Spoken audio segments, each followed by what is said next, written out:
ಕೃಷ್ಣಾ ನದಿಗೆ ನೀರು ಬಿಡಲು ಮಹಾರಾಷ್ಟ್ರಕ್ಕೆ ಶೀಘ್ರವೇ ರಾಜ್ಯದ ನಿಯೋಗ ಭೇಟಿ, ಶಾಸಕ ರಾಜು ಕಾಗೆ ಎಂದು ಹೇಳಿದರು. ಕಾಗವಾಡ ಕೃಷ್ಣಾ ನದಿ ಬತ್ತುವ ಭೀತಿ ಎದುರಾಗುತ್ತಿರುವ ಹಿನ್ನೆಲೆಯಲ್ಲಿ ಮಹಾರಾಷ್ಟ್ರ ಸರ್ಕಾರದಿಂದ ನದಿಗೆ ನೀರು ಬಿಡಿಸುವ ಕುರಿತು ಕರ್ನಾಟಕದ ಗಡಿಭಾಗದ ಶಾಸಕರು ಮತ್ತು ಸಂಸದರ ನಿಯೋಗ ಶೀಘ್ರವೇ ಮಹಾರಾಷ್ಟ್ರಕ್ಕೆ ಭೇಟಿ ನೀಡಲಿದೆ ಎಂದು ಶಾಸಕ ರಾಜು ಕಾಗೆ ತಿಳಿಸಿದ್ದಾರೆ. ಮತಕ್ಷೇತ್ರದ ವಿವಿಧ ಗ್ರಾಮಗಳಲ್ಲಿ ಅಭಿವೃದ್ಧಿ ಕಾಮಗಾರಿಗಳಿಗೆ ಭೂಮಿ ಪೂಜೆ ನೆರವೇರಿಸಿ ಮಾತನಾಡಿದ ಅವರು, ಕೃಷ್ಣಾ ತೀರದ ಸವಳು ಮತ್ತು ಜವಳು ಭೂಮಿಯನ್ನು ಫಲವತ್ತಾಗಿಸಲು ಕೇಂದ್ರದ ಕಡೆಗೆ ಮುಖ ಮಾಡದೆ ರಾಜ್ಯ ಸರ್ಕಾರವೇ ವಿಶೇಷ ಅನುದಾನ ನೀಡಬೇಕು ಎಂದು ಒತ್ತಾಯಿಸಿದರು. ಅಲ್ಲದೆ ಮಾಜಿ ಡಿಸಿಎಂ ಲಕ್ಷ್ಮಣ ಸವದಿ ಹಾಗೂ ತಮ್ಮ ನಡುವಿನ ಭಿನ್ನಾಭಿಪ್ರಾಯದ ವದಂತಿಗಳನ್ನು ತಳ್ಳಿಹಾಕಿದ ಅವರು, ನಮ್ಮ ನಡುವೆ 35 ವರ್ಷಗಳ ಸುದೀರ್ಘ ಸ್ನೇಹವಿದ್ದು ಬೆಂಬಲಿಗರು ಗೊಂದಲಕ್ಕೊಳಗಾಗಬಾರದು ಎಂದು ಮನವಿ ಮಾಡಿದರು. Bharat one news, Chikkodi.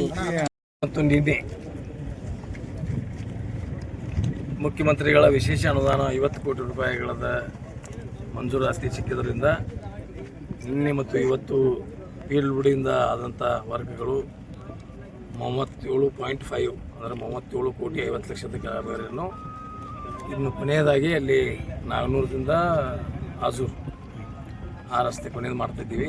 ಇವತ್ತು ಮಧುಮಾವಿಯಲ್ಲಿ 2, ಜಂಬಿಗಿ ಕಲ್ಲುತಿ ಇದೊಂದಾಯಿತು.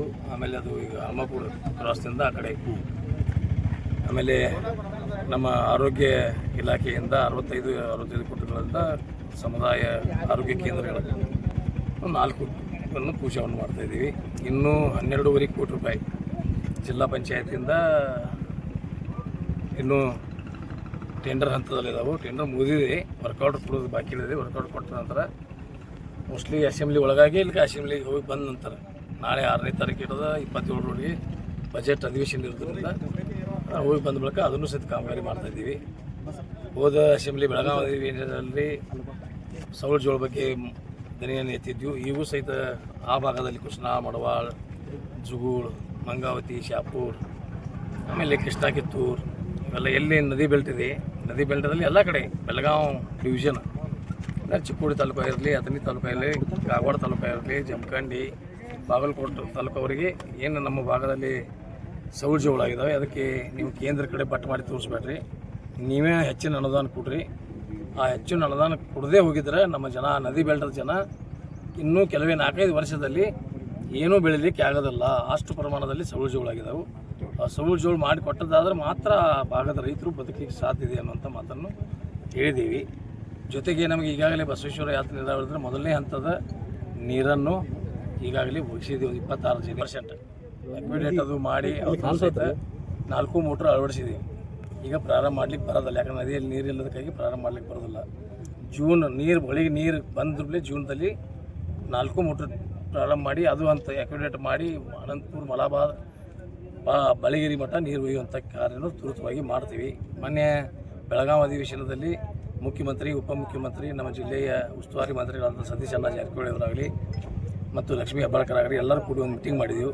ಯಾಕೆಂದರೆ MP ಬರ್ತಾರಲ್ಲ ಇಲ್ಲಿ ಅವ್ರಿಗೆ, ಪ್ರಿಯಾಂಕಾ ಜಾರಕಿಹೊಳಿಗೂ ಬರ್ತಾರಲ್ಲ, ಅವರು ಎಲ್ಲರೂ ಇಂಟ್ರೆಸ್ಟ್ ತೊಗೊಂಡು ಈ ಭಾಗದಲ್ಲಿ ಜನ ಏನು ಈಗ ಸ್ವತಂತ್ರ ಸಿಕ್ಕಾಗಿಂದು ಇಲ್ಲಿವರೆಗೆ ಈ ನೀರಿನ ಬೋಣಿಯಿಂದ ಸಾಯ್ತಾ ಇದ್ದಾರೆ, ಅವರಿಗೆಲ್ಲ ಒಂದು ಒಳ್ಳೆಯ ಥರದಿಂದ ಸುಜಲಾಮ್ ಆಗಲಿ, ಅವರು ಬದುಕಲಿ, ಅವರ ಆರ್ಥಿಕ ಪರಿಸ್ಥಿತಿನೂ ಒಳ್ಳೆಯದಾಗಲಿ ದೃಷ್ಟಿಕೋನದಿಂದ ಈ ಯಾವುದೇ ಪರಿಸ್ಥಿತಿಯಲ್ಲಿ ಜೀವನಕ್ಕೆ ಪ್ರಾರಂಭ ಮಾಡಿ ಈ ಭಾಗದಲ್ಲಿ ಏನು ನಾವು 27,000 ಹೆಕ್ಟರ್ ಅಂದರೆ 65,000 ಎಕರೆಗಳಿಗೆ ಏನು ನೀರು ಕೊಡಬೇಕಾಗುವಂಥ ಒಂದು ಧೋರಣೆಯನ್ನು ಇಟ್ಕೊಂಡಿದ್ದೀವಿ.